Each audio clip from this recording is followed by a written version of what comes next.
আসসালামু আলাইকুম এভরিওয়ান, আশা করছি সকলে ভালো আছেন। আমাদের আজকের সহজ রেসিপি চিড়ার পোলাও। এই চিড়ার পোলাওটাকে অনেকে আবার পোয়া রেসিপিও বলে থাকেন। যে যাই বলেন না কেন, জিনিস কিন্তু একই। আশা করছি আমার আজকের সহজ রেসিপি আপনাদের সকলের কাছে ভালো লাগবে। আর আজকের আমার সহজ রেসিপি যদি আপনাদের কাছে ভালো লেগে থাকে তাহলে অবশ্যই আমার চ্যানেলটিকে সাবস্ক্রাইব করে পাশে থাকা বেল আইকনের নোটিফিকেশন অন করে রাখবেন, তাতে আমার সমস্ত নিত্য নতুন রেসিপির ভিডিও পেয়ে যাবেন। আর এই চিড়ার পোলাওটা কিন্তু খুবই মজার হয়, খুবই সুন্দর, খুব সহজ একদম তৈরি করা। সকাল বিকেলের নাস্তায় কিন্তু আপনারা রাখতে পারেন, আর যে কোনো সময় ইনস্ট্যান্ট কিন্তু তৈরি করে খেতে পারেন এই চিড়ার পোলাওটা। তো চলুন দেখে আসি কিভাবে আমি চিড়ার পোলাও তৈরি করব। তো তার জন্য আমি এখানে 1.5 কাপ চিড়া নিয়ে নিচ্ছি। আপনারা সাদা চিড়াটাও নিতে পারেন, আমি লাল চিড়াটা নিয়েছি। চিড়াটা খুব সুন্দর করে পরিষ্কার করে নিতে হবে, ঝেড়ে ধানটা এর ভিতর থাকে, অনেক ময়লা থাকে, সবগুলো আর কি পরিষ্কার করে নিতে হবে। তো দেখতে পাচ্ছেন আমার চিড়াগুলো কিন্তু একদম ফ্রেশ, আমি অফ ক্যামেরায় আর কি খুব সুন্দর করে ঝেড়ে পরিষ্কার করে নিয়েছি। তারপর আমি এখানে দিয়ে দিচ্ছি হলো 3 কাপ পানি। 3 কাপ পানি দিয়ে আর কি ধুয়ে দেখিয়ে দিচ্ছি। দেখুন, দেখতে পাচ্ছেন যে চিড়ার মধ্যে কত মানে কত ময়লা। এই ময়লা পানি কিন্তু রাখা যাবে না, অবশ্যই 3-4 বার ধুয়ে পরিষ্কার করে নিতে হবে চিড়াটা। তো আমি অফ ক্যামেরায় কিন্তু খুব সুন্দর করে আর কি ধুয়ে পরিষ্কার করে নিয়েছি। দেখতে পাচ্ছেন আমি চিড়াটা ধুয়ে পরিষ্কার করে নিয়েছি। এখন চলে এসেছি চুলায়। চুলায় একটা প্যান বসিয়ে দিয়ে আমি তাতে 2 চামচ দিয়ে দিচ্ছি হলো ঘি। এখানে ঘিটা অবশ্যই দেওয়ার চেষ্টা করবেন।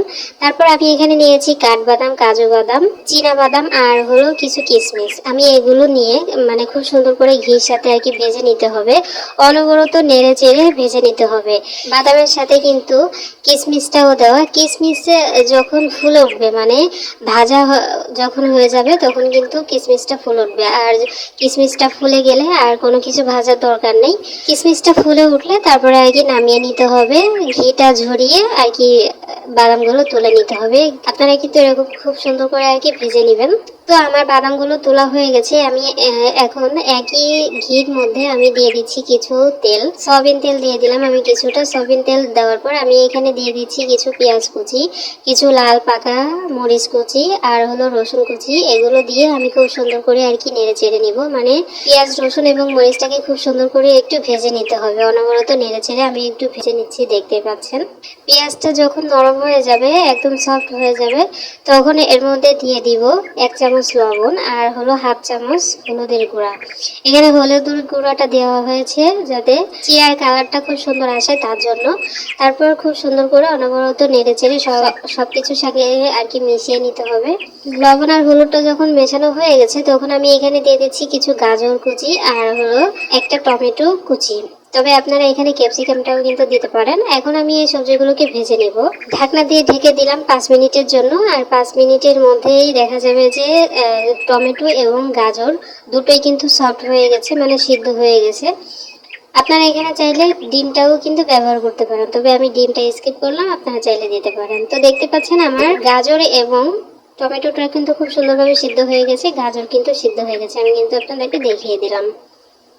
এখন আমি আগে থেকে যে চিড়া ধুয়ে রেখেছিলাম, দেখতে পাচ্ছেন কতটা ঝরঝরে হয়েছে চিড়াটা ধুয়ে আর কি পানি ঝরিয়ে মানে ঝরাতে দিবেন, তাহলে দেখবেন যে চিড়াটা ঝরঝরে হয়ে গেছে। আর যদি পানির মধ্যে ভিজিয়ে রাখেন তাহলে কিন্তু অনেক সফট হয়ে যাবে, ঝরঝরে হবে না কিন্তু পোলাওটা। তো দেখতে পাচ্ছেন আমি চিড়াটা আমি এখানে দিয়ে দিলাম, দিয়ে অনবরত নেড়ে চেড়ে নিব যাতে সমস্ত উপকরণের সঙ্গে যাতে মিশিয়ে যায় চিড়াটা, তার জন্য। তো দেখতে পাচ্ছেন আমি চিড়াটা খুব সুন্দর করে আর কি মিশিয়ে নিয়েছি।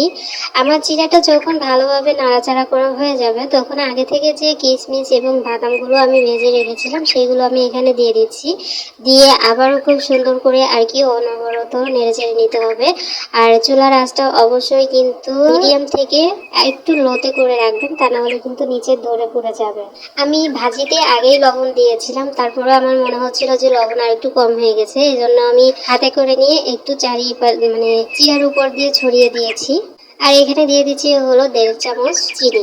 লবণ আর চিনিটা যখন দেওয়া হয়ে যাবে তখন খুব সুন্দর করে আর কি মিশিয়ে নিতে হবে। আবারও খুব সুন্দর করে আর কি নেড়ে চেড়ে মিশিয়ে নিতে হবে। মিশিয়ে নেওয়ার পর আমি এখানে আরও 2 চামচ আর কি ঘি ব্যবহার করছি।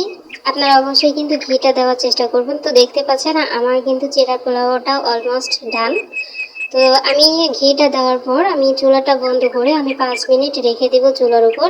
আর 5 মিনিট পরে আমি আপনাদেরকে পরিবেশন করে দেখাচ্ছি যে ঠিক আমার জিরার পোলাওটা কতটা ঝরঝরে হয়েছে, কতটা সুন্দর হয়েছে, কতটা মজার হয়েছে, কতটা লোভনীয় হয়েছে।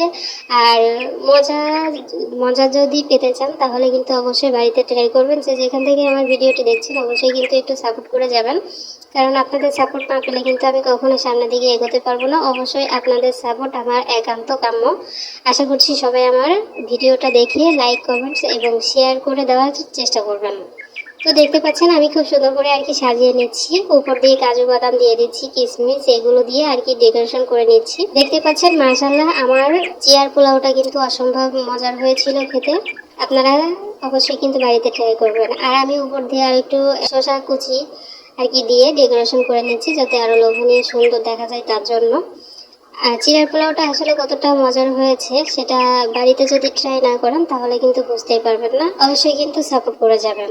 তো আজকের মতো এতটুকুই রেসিপি। অবশ্যই তো লাইক কমেন্টস করে যাবেন, আর অবশ্যই একটু সাপোর্ট করে এই ছোট বোনটার পাশে থাকবেন। সবাই অনেক ভালো থাকবেন, সুস্থ থাকবেন। আমার পরবর্তী ভিডিও দেখার আমন্ত্রণ জানিয়ে আজ এখানে বিদায় নিচ্ছি। আল্লাহ হাফেজ।